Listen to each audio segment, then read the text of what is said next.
ये सब लोग मेरे गांव के लोग थे। तो इन्होंने करीब नमस्कार। आज आपकी मुलाकात पत्रकारिता के स्तंभ से करवा रहे हैं, जो हिमालय न सिर्फ उत्तराखंड में बल्कि हिमालयी क्षेत्रों में जो बहुत ही शानदार पत्रकारिता के स्तंभ थे, उनमें एक देहरादून से प्रकाशित होने वाले अखबार थे युगवाणी और उत्तरांचल। और आज उनके एडिटर, उत्तरांचल के एडिटर सोमारी लाल उनियाल जी, जो एक लेखक हैं, जो पॉलिटिकल एक्टिविस्ट हैं, जो सोशल एक्टिविस्ट हैं और शानदार काम कर रहे हैं। 82 इयर्स एज इनकी है और आज यहाँ किसी किताब के विमोचन में यहाँ दून लाइब्रेरी में आए हैं। आज मुलाकात हुई है और बहुत ही जो उत्तराखंड की नब्ज़ पहचानते हैं, यहाँ के चप्पे चप्पे से वाकिफ़ है, यहाँ के पॉलिटिकल से वाकिफ़ हैं और आज भी देहरादून नहीं, ज़्यादा अपने गांव में रहते हैं और वह समाज के बीच में काम करते हैं। उनसे आपकी मुलाकात करते हैं। ये है सोमारी लाल उनियाल जी। उनियाल साहब नमस्कार। नमस्कार। पहले तो आप ये बताइए, 82 इयर्स में बिल्कुल फिट, बस क्या क्या क्या है, क्या इसका क्या मानते हो आप, क्या है इसका कारण? इसका कारण एक तो जो है मेरा जो चिंतन है ग्रामोन्मुखी चिंतन है, और दूसरा मैं प्रकृति के ज़्यादा नज़दीक रहता हूँ। वाह। और अब भी लगभग 4-5 किलोमीटर रोज़ाना पैदल चलता हूँ। पेड़ पौधे बगीचों पेड़ से। पौधे बगीचे और जो रचनात्मक स्वभाव है उसके कारण जो है मैं दंड फंद इधर उधर के उनसे ज़रा निरत रहता हूँ, इसलिए मैं जितना हो। अच्छा, एक बाकायदा इंटरनेशनल सर्वे है जी कि जो लोग इन्वायरमेंट से जिनका प्रेम होता है, प्रकृति से प्रेम होता है, इसके और सोशली से प्रेम होता है, उनकी एज एवरेज ज़्यादा है। जी जी जी हाँ। और जो इनका व्यापार करते हैं, कट फट, उनको देख के और बाकायदा हर जगह है, हमारे उत्तराखंड में भी है। उत्तराखंड में भी है और बहुत पुराने लोग हैं। अभी हमारे उत्तराखंड में ऐसे लोग भी मौजूद चंडी हैं। प्रसाद भट्ट जी देखिए, आप देखिए, आप बहुगुणा जिन्होंने जी दवाई की एक गोली कभी 96 साल में बहुगुणा जी के मतलब बिल्कुल फिट थे। तो ये चलिए, इसके लिए बहुत बहुत बधाई है। आप इस समय क्या कर रहे हैं, कहाँ रहते हैं, गांव में ज़्यादा रहते हैं और क्या आपकी दिनचर्या है 82 साल में? देखिए, ऐसा है कि मेरे अखबार को 54 साल हो गए। 1970 में मैंने उत्तरांचल शुरू किया था और उस समय परिकल्पना जो है पर्वतीय राज्य की कल्पना को लेकर ही मैंने उत्तरांचल शब्द चुना था। खैर बाद में जो है वो उत्तरांचल दोनों जो है फिर लड़ाई, शब्दों की लड़ाई चलती है। लेकिन बुनियाद आपने उसकी हाँ, लेकिन बुनियाद मैंने सोच लिया था। मैंने सोचा था, मैंने गढ़वाल से इधर से उत्तर शब्द लिया और कुमाऊं को पूर्वांचल बोला जाता है, अंचल तो दोनों को मिलाकर। तो खैर एक तो पत्रकारिता के क्षेत्र में, दूसरा कविता और साहित्य में बचपन से ही कुछ तो मुझे परिवार से भी संस्कार मिला। मेरे चाचा मनोहर लाल श्रीमल बहुत रिनाउंड कवि थे और स्वतंत्रता सेनानी थे। तो बचपन से कविताएं लिखता रहा हूँ। राजशाही के खिलाफ उन्होंने राजशाही के खिलाफ रक्त रंजित पथ हमारा, हम पति कहें आग वाले, ये कविता जेल की दीवार पर उन्होंने लिखी थी। अच्छा, क्या थी कविता? रक्त रंजित पथ हमारा, हम पति कहें आग वाले, आग का हम राग गाते, पाप की दुनिया जलाते, वे थकेंगे हार खाकर, हम विजय पाकर रुकेंगे। कि वो एक उस जमाने में जब राजशाही का टेरर था, जेल में थे, तब ऐसी कविता जेल में भी मैंने कोयले से जो है ये कविता लिखी थी। तब ऐसी कविता लिखना, क्योंकि कलम जो है नहीं दिया था, कलम कहाँ, तो जेल की दीवार पर एक कविता लिखी। बहरहाल उस जमाने में 42 का जो है मेरा जन्म है, क्विट इंडिया मूवमेंट का जमाना था। और तब तक मेरे चाचा जी श्रीमन जी और मेरे ताऊ जी पंडित चंद्रमण जी, दोनों भाई जेल चले गए थे। तो मुझे थोड़ा राजशाही किसमें गए या आज़ादी की लड़ाई? नहीं, वही राजशाही की सन यहाँ तो राजशाही थी, यहाँ तो टिहरी में जो है राजशाही थी। तो वहाँ उस उन्होंने जो है एक बाल सभा बनाई थी उस जमाने में। अच्छा, मेरे जन्म काल से पहले आपके गांव में? हाँ, गांव आपका गांव पड़ता है उनियाल गांव, सकलाना, टिहरी गढ़वाल जी। तो बाल सभा इसलिए बनाई थी क्योंकि राजा वयस्क संगठन नहीं बनाने देता था, तो बाल सभा बनाई तो जाहिर तौर पर गांव की शिक्षा, नैतिक शिक्षा वगैरह, साफ सफाई उसका उन्होंने रखा। ये इसी तरह का था जैसे तिलक ने जो है जी जी वो बनाए थे जी और उसके थ्रू उन्होंने, जी जी जी है ना? जी, तो वो एक धारा, राष्ट्रीय धारा राष्ट्रीय उस धारा है। वही चल रही थी। अच्छा, तिलक जी का तो सब जानता है, लेकिन इसको बहुत लाइफ में है यार, जबकि हाँ, ये भी उसी तर्ज का था क्यों? उसी तर्ज का था और करीब 38-39 में बना दिया था। और 39 में तो खैर यहाँ प्रजामंडल की स्थापना हुई थी देहरादून में, सुमन जी के। और तो सुमन जी और श्रीमन जी साथी थे, साहित्यिक भी थे दोनों। तो उस बाल सभा को कालांतर में प्रजामंडल का रूप दे दिया गया और उसमें हम अकेले, हमारे गांव से क्विट इंडिया मूवमेंट में 20 लोग गिरफ्तार हुए थे, जिनमें जो है 7 लोगों को जिनको ज़्यादा खतरनाक माना गया उनको टिहरी जेल भेज दिया गया। उनमें श्रीमन जी थे, रामचंद्र उनियाल थे, आपको पता है, जी जी, वो एमएलए भी रहे हाँ, टिहरी उत्तरकाशी। उत्तरकाशी में, हाँ, वो लोग थे। तो वो उस जमाने की जो कुटिया थी वो जिसमें बाल सभा बनी थी, अच्छा, वो करीब करीब जैसे गांव में उजाड़ हो रहा है हाँ, तो भी जीर्ण हो गई थी और उसको जाना था। तो आजकल मेरे मन में एक बात पैदा हुई कि शायद हमारे जाने के बाद कोई इसको बनाए न बनाए, मैं उसको बनाने में, तो इस बार जो मेरा 16 नवंबर का जन्मदिन था पिछली बार, अच्छा, वो काम मैंने वहाँ किया और उसके जीर्णोद्धार किया उसका वाह वाह, उसका बहुत बढ़िया, बहुत बढ़िया। और उसी दिन इत्तेफाक से जो है टिहरी के जिसमें आज़ादी की लौ जली उत्तराखंड में, टिहरी के प्रेस क्लब वालों ने मुझे बुलाया कि हम आपको इस बार सम्मानित करना। सम्मानित करना चाहते हैं। मैंने कहा भाई मैं तो यहाँ हूँ, धरातल से जुड़ा हूँ। उन्होंने, मुझे प्रसन्नता है कि उन्होंने अपनी पूरी कार्यकारिणी प्रेस क्लब की वहीं लाकर उनियाल गांव में और वहाँ अपना सम्मान किया। तो मैंने कहा भाई ये उद्देश्यमूलक पत्रकारिता का एक उदाहरण। तो ये आपने शुरू किया 54 में? नहीं, उत्तरांचल तो मैंने 1970 में शुरू किया। 70 में। उसके बाद क्या वहीं आए या देहरादून आ गए थे?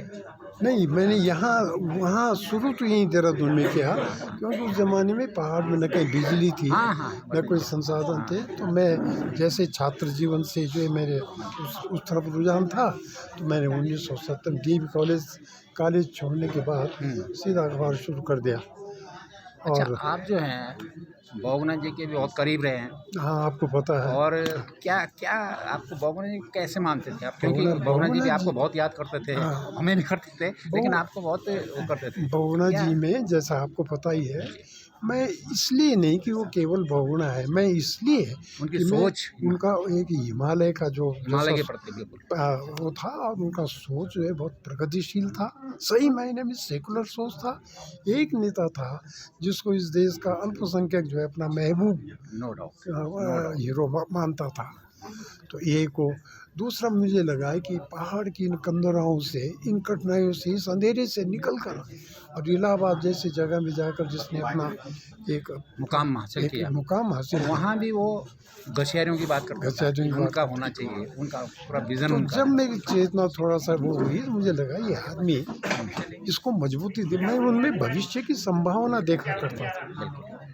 और मैं इस बात को आज भी मानता हूँ कि प्राइम मिनिस्टर का जो वो विज़न था वो उनका पंडित जवाहरलाल नेहरू से और गांधी और नेहरू का जो मॉडल था, मिक्सचर जो था, उनका मॉडल जो वो उससे जो प्रभावित थे।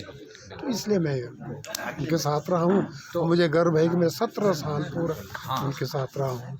फिर आप ब्लॉक प्रमुख भी बने अपने इसके? मैं फिर ब्लॉक प्रमुख बना। क्या ऐसा था? गांव प्रधान बना पहले, गांव में 1972 में केवल 9 महीने रहा मैं गांव प्रधान, और उसके बाद जो मुझे लोगों ने ब्लॉक प्रमुख चुना। और आपको ताज्जुब होगा, मैं 300 रुपये में ब्लॉक प्रमुख बन गया था। वाह!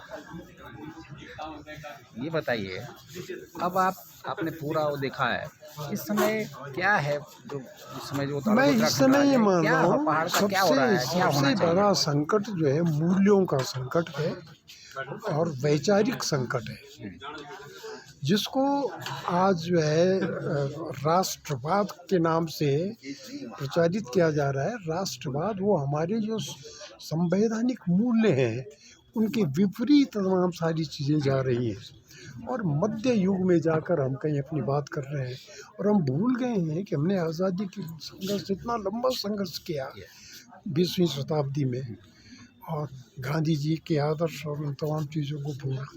ये बताइए, इस समय पहाड़ जो है, जो डेवलपमेंट भी हो रहा, पैसा भी आ रहा है, लेकिन पलायन लगातार जारी है। क्या ये समझ नहीं पाए वहाँ का मॉडल, या पहाड़ जबकि में हमारे लोग हैं ये? आपको रावत जी, आपको बड़ी पत्रकारिता में आपका बड़ा नाम रहा।